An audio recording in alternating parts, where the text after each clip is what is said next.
and we're back. I am so terribly sorry that everything has been so depressing lately, but I have good news, okay? Look, sometimes things are dark, but know that I always tell you like it is. So sometimes things are in fact dark, but we busted out the ultra special microphone today. Now, why did we do this? Because I have some ultra special news.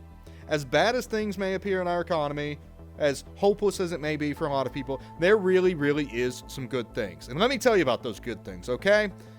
All things are glitter and gold if you just look in the right places and don't look at anything else. And one of those things that we're going to talk about today is Bitcoin. Now, I'm sure everybody has heard Bitcoin, and that's probably the extent of what you've heard. It's a thing, and please tell me more, because, nobody is explaining it good. So, first off, let's tell you why Bitcoin, and then we'll tell you what Bitcoin is. Okay? So why Bitcoin? If you missed our last video, please go check it out now, because that will basically tell you why. But for the TLDR, for those of you who can't seem to click this button right here because your phone just isn't quite tapping it, first off, try not using an iPhone. Second off, just use a computer, okay? Like, bigger thing. You can click it and mouse. It's great. Anyway. If you don't want to do either of those two things, and you just want me to sum it up for you, well, you've probably wasted just a little bit of time and not gotten as much entertainment as you could have. But short answer is, the boomers ruined the economy, okay? If we're hyper summarizing it, they printed too much. They bought up all the stuff worth buying. If you want to buy into it now, it's way too expensive. There's no good housing, no good assets to buy. It's hard to even find a good spouse these days because they're so busy working, they can't put time in the relationship. People are depressed. It's hard. But is there anything we can do? Yes. Yes, my people, we can do something. There is an answer. There is a way to beat inflation. Now, it's very simple. Okay, say it with me. Don't print money. Now, if the government could hear this and do that, things would be great. But they're not going to do it, okay? They're printing money for them to spend. They're never going to quit doing that. So, we're going to have to make our own money. We're going to have to make great money. We're going to have to make the best money. But before we make the best money, we need the best asset. Okay? I hate to burst somebody's bubble, but Bitcoin is the world's greatest asset, not the world's greatest money. For more on that, you can check out other videos we've done on what is money. But the short thing is, Bitcoin is a hard asset created by Satoshi Nakamoto. A brilliant man. Now, some of you may be going, wait, you say brilliant man. We don't know who Satoshi is. He could be a woman. Yeah, he could be. But let's look at some of the most popular candidates. We've got Hal Finney. Rest in peace. A great man, very smart, talented. It very well could have been him. However, based on many of the communications, we can't say for certain it was. After all, there were transactions and correspondence between these two, and that's just a weird thing to set up and then get leaked in several different ways. Now, maybe it is him. I can't prove it one way or another.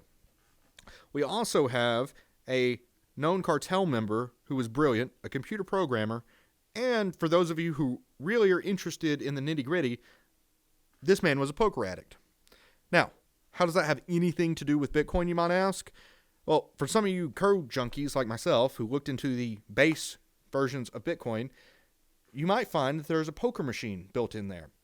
Now, while these OP codes are turned off and not actually being used, there was at one point the ability to play poker on Bitcoin, which is really neat, and if you're a poker addict, an interesting coincidence.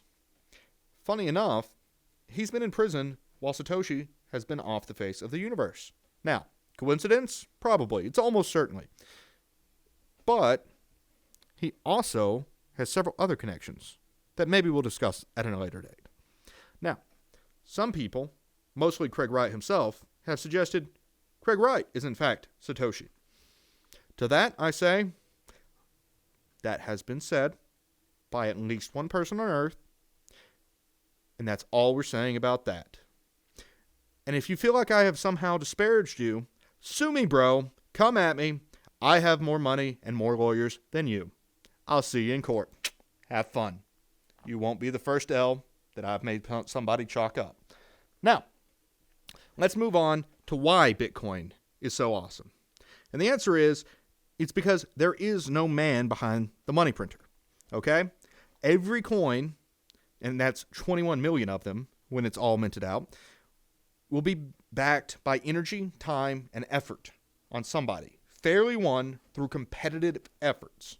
And there can never be any more than this 21 million cap, which means it is better than gold at being gold, as far as I'm concerned. See, while there are some asteroids with trillions of dollars of gold on it, and we're digging up more gold from underneath the Earth's crust every single day. Yes, I say crust. Yeah, we're digging down. It's not technically in the crust. I understand that, but it's from the Earth's crust. Let's not be pedantic here. But there's more gold coming into circulation. Gold has an inflation rate. It's not a high one. It's very low. All the gold in the world can fit in this space right here. But there is more gold coming into circulation. There will never be more than 21 million Bitcoin. Ever. No matter what happens. Now, some of you may be saying, that's great. But what happens if Bitcoin gets lost and just inaccessible? Eventually, we might not have enough Bitcoin to transact. Well, simple. It goes out to 16 decimal places in terms of transactions. Each individual unit, the smallest unit there is called a sat, or a Satoshi, named after its anonymous creator, or at least pseudonymous creator. Now, these are very small units of value, incredibly divisible. Very convenient for small transactions. In fact, it's so divisible that these sats barely have any value, even with Bitcoin at incredibly high prices worth tens of thousands of dollars. Now, that means it can scale in price and divisibility to an incredible degree. But how good is it for transacting? Well, let's look at that. So it can do about 7 transactions per second, which sounds like a lot. And for one person, that sure is. Let's compare it to its competitors. Visa does tens of thousands of transactions per second. Visa does not handle all transactions in the world, by the way. It handles a large chunk, but by no means the majority. So, 7 transactions per second seems like a little bit small, and it is. But there are other innovations that are piled on top of Bitcoin to improve this. For example, the Lightning Network, and several other things that we won't have to get into right now, but effectively, it increases the throughput, and so those 7 transactions can act like many, many more transactions. And that's great. It can reduce fees, and it can allow more transactions per second. Now, will it scale up right now, today, to every one of the 8 billion people on the planet? We need some more innovation before that is possible. But it is, in fact, very, very secure and scalable for all those people who are currently using it, and many more who will come on in the near future. Now, I say it's secure. Why do I say this? Well, it's very simple. There is no money man who is printing these things out of thin air, sure, but how do we know that it won't be hacked? You hear about banks getting hacked from time to time. Why can't Bitcoin be hacked? Well, it's simple. It's got a very clever system behind it. We call it proof of work. Basically, if you want a transaction to go through, you have to submit the transaction to the blockchain. Now, the way it gets submitted is you make it, you pay a fee, and then this teeny tiny little fee compensates the miners. Now, the miners aren't just compensated from this, they're also compensated from what's called block rewards. Until every Bitcoin has been mined, the process of validating transactions, there will be a subsidy on top of the transaction fee going to these miners. Now, that sounds interesting. Do you want to be paid in Bitcoin? I know I sure like to be. So, how can I be a miner? What's the process of that? Do I just, boot on my computer and start screaming at ChatGPT to go mine? Well, maybe in the near future. But right now, the better way to do it is to get these specialized machines called ASIC units, or ant miners, as a lot of people call them. And they're extremely specialized machines that basically validate transactions in the most efficient way possible. And they eat up a lot of energy. A lot of people criticize Bitcoin for the amount of energy it actually consumes. But when you compare it to, say, the entire banking industry, or even just massive networks, it is significant, but it may be worth it for the guarantee that no one will be able to hack the network. For all these miners distributed throughout the entire world, in the most competitive and efficient race to efficient mining there can possibly be. For you see, they are trying to find the cheapest electricity, the cheapest hardware, and run it as efficiently as humanly possible, or machinely possible.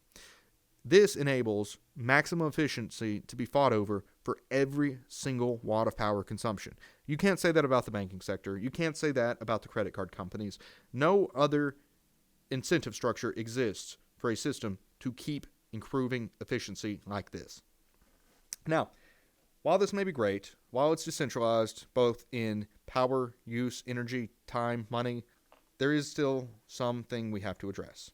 This is not going to be what people transact with daily. For a long time, people still think in terms of dollars or other fiat currencies. And while this has a tremendous wealth-preserving effect, and even potentially a wealth growth effect, this is an asset in which you hold your money. You do not spend it. Why would you spend something today that is worth more tomorrow? Why not spend something today that is worth less tomorrow and use these assets that have appreciating value as your actual long-term holdings?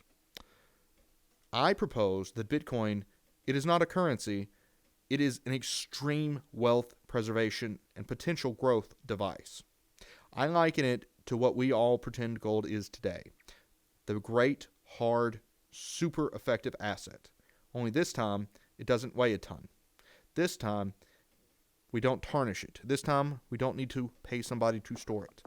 We have a perfect digital version of gold, and it can be a foundation on which we change the world, the financial system, and maybe even our lives.